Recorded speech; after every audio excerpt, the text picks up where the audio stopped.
Halo anak-anak, minggu ini kita PTMT ya.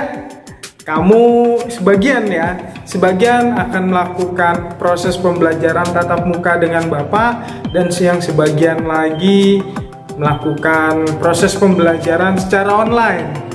Nah anak-anak, hari ini kita akan belajar mengenai hidup rukun dengan teman di lingkungan rumah.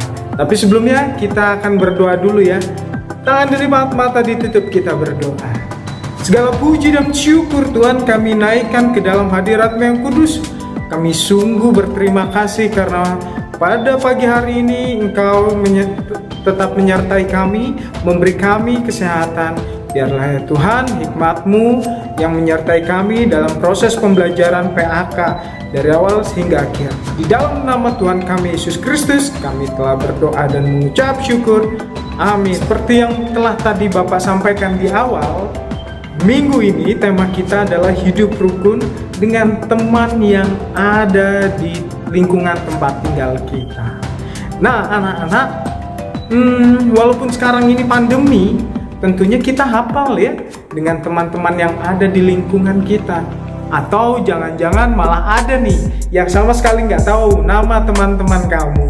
Nah, ada nggak yang bisa menyebutkan nama teman kamu yang ada di lingkungan sekitar tempat tinggal kamu? Ada yang jawab ada yang jawab Pak, saya kan waktu itu TK Pak, udah pandemi, saya belum sempet main. Oke, nggak apa-apa. Pentingnya hidup rukun dengan teman di lingkungan tempat tinggal. Hari ini kita akan membahasnya ya anak-anak ya. Nah, anak-anak, tentunya ketika kita bermain di lingkungan tempat tinggal kita, ada karakter teman, sifat teman itu berbeda-beda ya. Ada yang suka mengejek, ada juga yang suka mengganggu, ada juga yang suka bermain curang. Kalian tahu bahwa perbuatan-perbuatan itu nggak baik, gitu ya.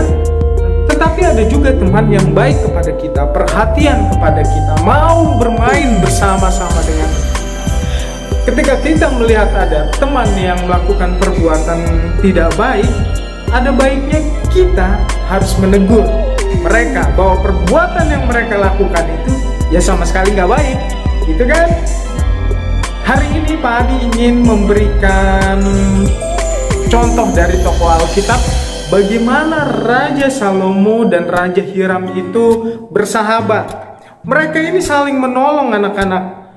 Raja Salomo membutuhkan bahan bangunan untuk membangun bait suci, dan Raja Hiram ini menolong sahabatnya itu. Dia menyediakan bahan-bahan bangunan untuk membangun bait Allah. Bahkan dia juga mengirim orang-orang untuk membantu membangun bait Allah, gitu ya, dalam proyek besarnya Raja Salomo, gitu. Raja Salomo dan Raja Hiram ini hidup rukun, gitu. Allah senang bila kita hidup rukun. Gimana ceritanya, kita tonton sama-sama ya. Raja Salomo membangun rumah Tuhan. Diambil ayat Alkitabnya dari 1 Raja-Raja 6 ayat 1 sampai dengan yang ke-38. Kalian tahu nggak kalau Raja Salomo itu merupakan anak dari Raja Daud? Karena usia Raja Daud sudah tua, maka dilanjutkan oleh anaknya yang bernama Salomo. Ketika Salomo menjadi raja, Tuhan memerintahkan Raja Salomo untuk membangun rumah Tuhan atau bait suci di kerajaan Tirus yang jauh. Ada sahabat Raja Daud yang namanya Raja Hiram. Dia ingin membantu Raja Salomo dalam membuat bait Allah. Dengan persetujuan Raja Salomo, lalu Raja Hiram ini mengirimkan kayu aras dan juga kayu sinobar sebanyak yang Raja Salomo butuhkan. Kemudian Raja Salomo menyuruh banyak sekali tukang pahat untuk mencari batu yang bagus untuk menjadi dinding dari bait Allah.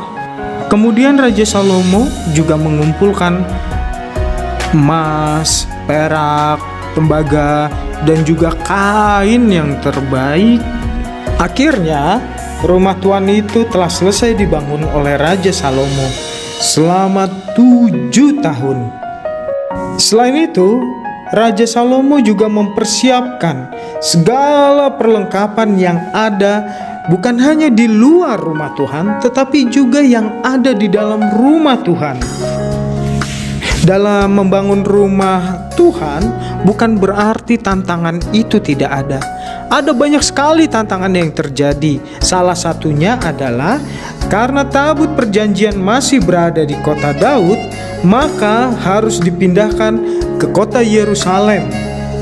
Setelah tabut perjanjian berhasil dipindahkan, para imam lalu meletakkan tabut perjanjian ke dalam ruang Maha Kudus. Tiba-tiba muncullah awan putih kemuliaan Tuhan, yang ini pertanda bahwa Allah hadir di dalam rumah ibadah tersebut. Mengetahui hal tersebut, Raja Salomo segera berlutut dan kemudian menengadahkan tangannya serta berdoa agar Tuhan selalu menyertai bangsa Israel. Raja Salomo berkata kepada semua rakyat Israel agar selalu mematuhi segala apa yang Tuhan perintahkan kepada mereka. Semua orang Israel memuji Tuhan serta bergembira karena Tuhan sangat baik terhadap mereka. Anak-anak, itu tadi video singkat tentang bagaimana Raja Hiram menolong Raja Salomo. Nah, kalian simak baik-baik. Kalau ada pertanyaan, keren banget gitu. Nanti saat kita Zoom dan yang sebagian PTMT di hari Kamis ya, kalau nggak salah, kalian bisa bertanya apapun yang berkaitan dengan pembelajaran kita hari ini. Dan jangan lupa, kalau kalian tertib nih, kita akan sulap ya, seperti ini. Tuh, ya kan? Nah, itu bercanda ya. Tuhan Yesus berkati. Tetap jaga kesehatan, makan makanan yang bergizi, protokol kesehatan juga harus dilakukan. Kita akan berdoa sekalian ketika kalian nanti di pelajaran terakhir aja ya, dengan misnya atau guru yang mengajar terakhir. Tuhan Yesus berkati. Bye bye.